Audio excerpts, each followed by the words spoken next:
प्रिय विद्यार्थियों, ऑनलाइन कक्षा में आपका स्वागत है। आज हम पढ़ेंगे मानव अधिकारों के बारे में। आपको विदित है कि संयुक्त राष्ट्र संघ ने 10 अक्टूबर 1945 को संयुक्त राष्ट्र संघ का मानवाधिकार घोषणा पत्र जारी किया था, जो कि ह्यूमन राइट्स की दिशा में एक मील का पत्थर है। तो उसी के बारे में अब हम चर्चा करेंगे।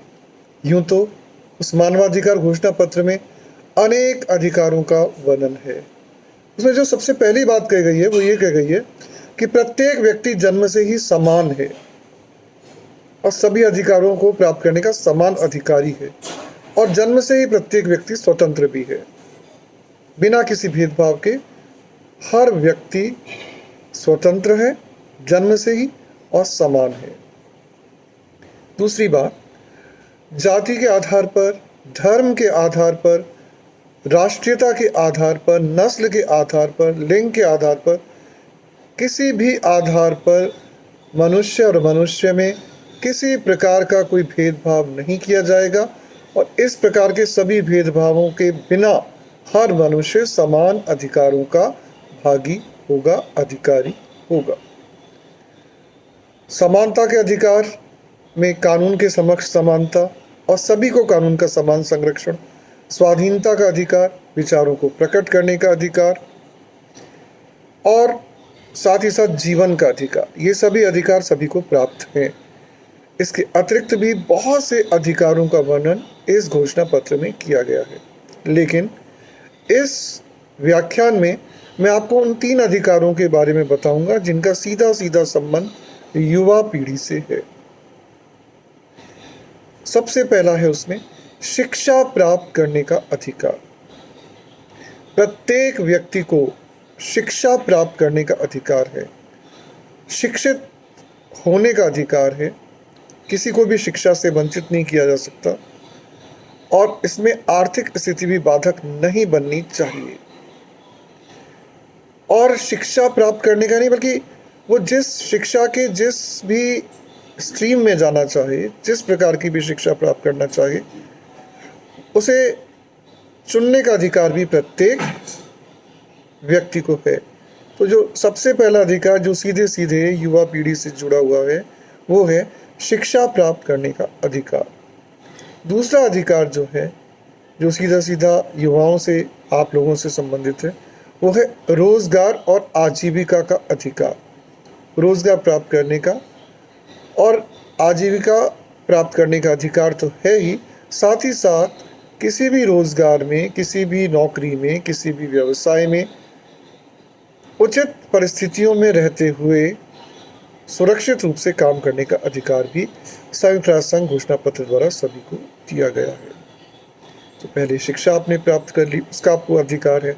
रोजगार प्राप्त करने का पूरा अधिकार है, और उसके बाद ये अधिकार भी दिया गया प्रत्येक स्त्री और प्रत्येक पुरुष को कि वो बिना राष्ट्रीयता, धर्म या जाति, किसी भी बंधन के बिना अपने मन चाहे जीवन साथी को चुन सकता है, यानी विवाह करने का अधिकार है।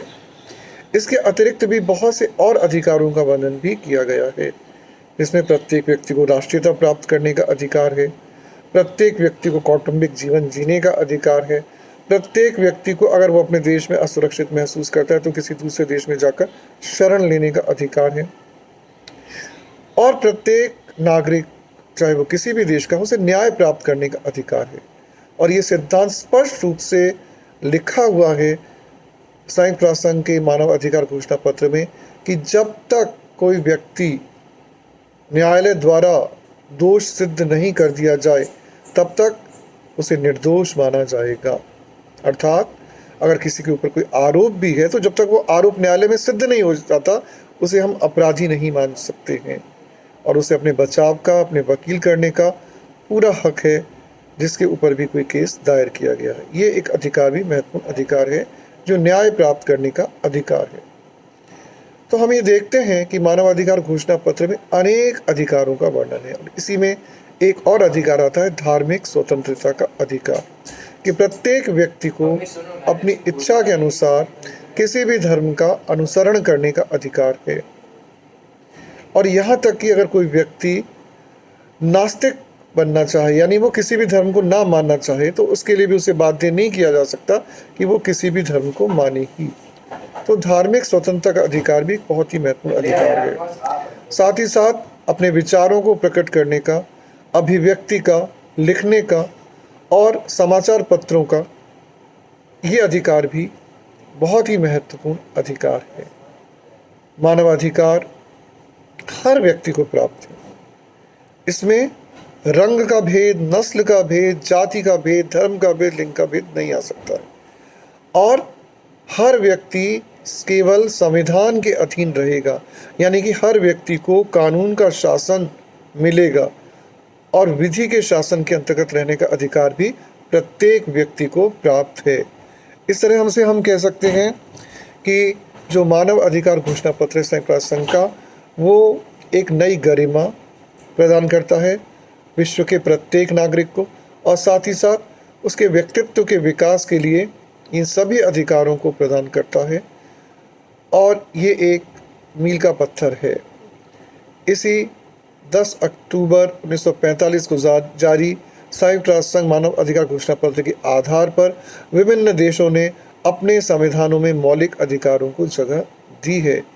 और 10 अक्टूबर 1945 को लागू होने के कारण हर वर्ष 10 अक्टूबर को विश्व में मानवाधिकार दिवस यानी ह्यूमन राइट्स डे मनाया जाता है।